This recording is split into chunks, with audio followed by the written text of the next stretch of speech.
رضی اللہ عنہ ہے عن ابی ہریرہ رضی اللہ عنہ قال قال رسول اللہ صلی اللہ علیہ وسلم حق المسلم على المسلم ست اذا لقيته فسلم عليه واذا دعاك فاجب واذا استنصحك فانصح واذا عطس فحمد الله فشمت واذا مرض فعد واذا مات فاتبعه رواه مسلم۔ اس حدیث مبارکہ میں بتلایا جا رہا ہے کہ ایک مسلمان کا دوسرے مسلمان پر چھ حقوق ہیں۔ نمبر 1 پہلا اذا لقيت فسلم عليه، جب ایک مسلمان دوسرے مسلمان سے ملے تو سلام کرے، اور سلام کے کیا آداب ہیں اس کو بھی نبی کریم صلی اللہ علیہ وسلم ایک دوسری حدیث میں ذکر کیا ہے۔ تو نبی کریم صلی اللہ علیہ وسلم کا فرمان ہے ليسلم الصغير على الكبير والمار على القائد والقليل على الكثير وفي رواية لمسلم والراكب على الماشي، کہ نبی کریم صلی اللہ علیہ وسلم کا فرمان ہے کہ چاہیے کہ جو چھوٹے ہیں وہ بڑے کو سلام کرے،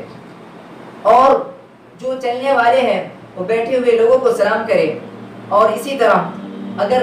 کم تعداد والی جماعت وہ بڑی تعداد والی جماعت کو سلام کرے، اور جو سواری ہے اور جو وہ پیدل چلنے والے کو سلام کرے۔ تو اس حدیث مبارکہ میں سلام کے کیا آداب ہیں اس کو ذکر کیا گیا ہے۔ تو ہر چھوٹے انسان کو، ہر چھوٹے آدمی کو، ہر چھوٹے انسان کو چاہیے جو عمر میں چھوٹا ہے اسے چاہیے کہ وہ بڑے لوگوں کو سلام کرے، اور اسی طرح اگر چھوٹی جماعت ہے، چھوٹی جماعت کا گزر بڑی جماعت کے پاس سے ہو رہا ہے تو چھوٹی جماعت والے کو چاہیے کہ وہ بڑی جماعت پر سلام کرے، کیونکہ نبی کریم صلی اللہ علیہ وسلم آداب ذکر کیے ہیں۔ اس کے بعد اس حدیث مبارکہ میں ذکر کیا گیا اذا لقيت فسلم عليه واذا دعاك فاجب، جب ایک مسلمان دوسرے مسلمان کو دعوت دے تو اسے چاہیے کہ اس دعوت پر لبیک کہیں، اس دعوت کو قبول کرے۔ واذا استنصحك فانصح، اور جب ایک مسلمان دوسرے مسلمان سے نصیحت مانگے یعنی اصلاح کے لیے کہے تو اسے چاہیے کہ وہ دوسرا مسلمان اس کو نصیحت کرے، کیونکہ اللہ رب العالمین کا فرمان ہے وتعاونوا على البر والتقوى ولا تعاونوا على الاثم والعدوان، کہ تم نیکی اور بھلائی کے کاموں میں ایک دوسرے کی مدد کرو، ایک دوسرے کا تعاون کرو، اور برائیوں کے کاموں میں ایک دوسرے کی مدد، ایک دوسرے کا تعاون نہ کرو۔ اور اس کے بعد اسی حدیث مبارکہ میں یہ بھی فرمایا گیا وَإِذَا عَطَسَ فَحَمِدَ اللَّهَ فَشَمِّتْ، جب تم میں سے کسی کو چھینک آئے اور وہ الحمدللہ کہے تو اسے اس کے بھائی کو چاہیے کہ وہ یرحمک اللہ کہے، اور پھر جسے چھینک آئے وہ یہدیکم اللہ ویصلح بالکم کہے۔ یہ ایک مسلمان کا دوسرے مسلمان پر حق ہے۔ وَإِذَا مَرِضَ فَعُودْهُ، اور جب ایک مسلمان بیمار ہو جائے تو دوسرے مسلمان کو چاہیے کہ اس کی عیادت کرے، اور اس کے بعد جو چھٹا حق ہے وَإِذَا مَاتَ فَاتَّبِعُوهُ، جب تم میں سے کوئی مسلمان یا کسی بھی مسلمان کی موت ہو جائے تو دوسرے مسلمان کو چاہیے کہ اس کے جنازے میں شریک ہو۔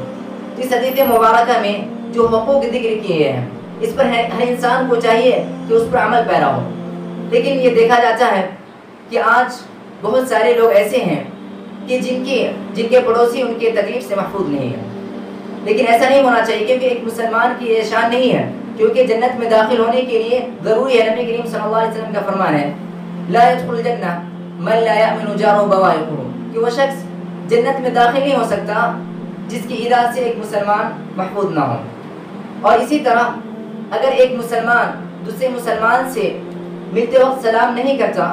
تو یہ بھی جو ہے ایک مسلمان کا دوسرے مسلمان پر حق ہے، یہ مفقود ہو جائے گا۔ اس لیے ہر مسلمان کو چاہیے کہ ایک دوسرے مسلمان سے ملتے ہوئے سلام میں پہل کرے، اور اس کے بعد جب ایک مسلمان دوسرے مسلمان کو دعوت دے تو اس دعوت پر لبیک کہنا چاہیے، اور اگر ایک مسلمان دوسرے سے نصیحت مانگے تو نصیحت کرنا چاہیے، کیونکہ مسلمان ہونے کے ناطے ہی وہ نصیحت مانگ رہا ہے۔ اگر آپ نصیحت نہیں کریں گے تو جا کر کسی غیر کے پاس نصیحت طلب کرے گا تو دین اسلام کے خلاف بھی بھڑکا سکتا ہے۔ اسی لیے ہر مسلمان کو چاہیے کہ اگر کوئی مسلمان اس سے نصیحت طلب کر رہا ہے تو نصیحت کرے۔ اور اس حدیث مبارکہ میں جو ذکر کیا گیا ہے اس میں سے یہ بھی ہے کہ اگر ایک مسلمان بیمار ہو جائے تو اس کی عیادت کرنی چاہیے، لیکن یہ دیکھا جاتا ہے کہ اگر کوئی قرابت دار ہے تبھی لوگ عیادت کرتے ہیں، اگر قرابت دار نہیں ہے تو عیادت نہیں کرتے۔ ایسا نہیں کرنا چاہیے، بلکہ وہ قرابت دار ہو یا نہ ہو اس کی عیادت کرنی چاہیے مسلمان ہونے کے ناطے۔ اور اسی طرح اگر ایک مسلمان کی وفات ہو جائے، موت ہو جائے تو اس کے جنازے میں شریک ہونا چاہیے، یہ نہ کہ کیونکہ ایک مسلمان کا دوسرے مسلمان پر جو حق ہے اس میں سے نبی کریم صلی اللہ علیہ وسلم نے ذکر کیا ہے۔ اور اسلامی ایک ایسا مذہب ہے جس نے آنے کے بعد، اسلام کے ظہور کے بعد اسلام نے عورتوں کو حقوق دیا، کیونکہ اسلام سے پہلے عورتوں کا کوئی بھی عورتوں کی قدر و قیمت نہیں تھی، اور اسلام ایک ایسا واحد مذہب ہے جو آنے کے بعد ایک مسلمان کا دوسرے مسلمان پر یا ایک انسان کا دوسرے انسان پر کیا حقوق ہوتا ہے وہ ضابطی اخلاق کو متعین کیا۔ اسلام سے قبل کوئی ایسا مذہب نہیں ہے جس کے اندر یہ چیزیں پائی جاتی تھی، لیکن آج مسلمانوں کے اخلاق بہت خراب ہو چکے ہیں، کیونکہ ایک زمانہ ایسا تھا، یاد رہے کہ اسلام کی نشر و اشاعت میں اخلاق کا بہت بڑا کردار ہے، کیونکہ ایک زمانہ تھا، ایک دور تھا کہ لوگ دعوی اسلام میں جو آتے تھے، اسلام قبول کرتے تھے، وہ مسلمانوں کے اخلاق سے متاثر ہو کر اسلام قبول کرتے تھے۔